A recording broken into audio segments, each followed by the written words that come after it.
हिसाब से रह और हिसाब से नहीं लगी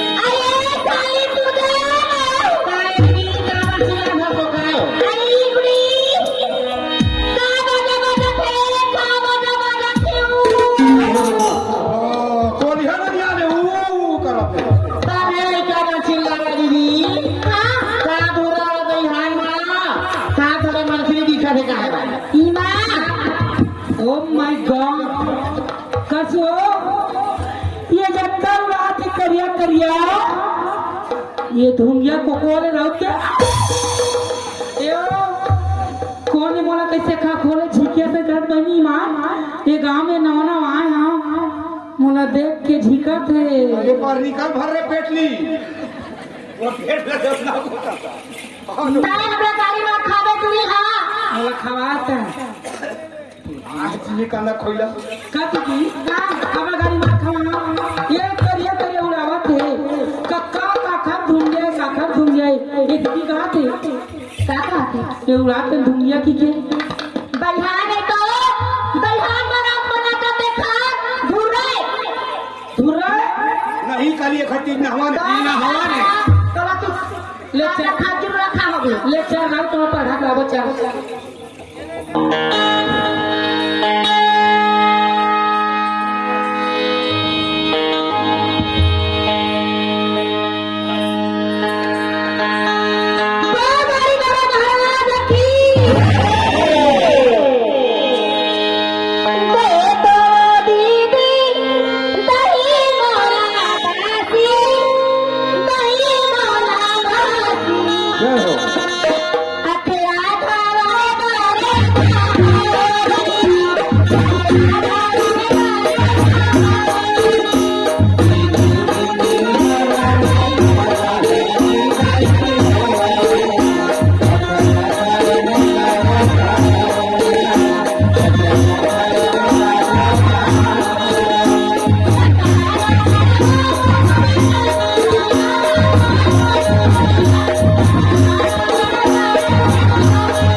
खुशी रहो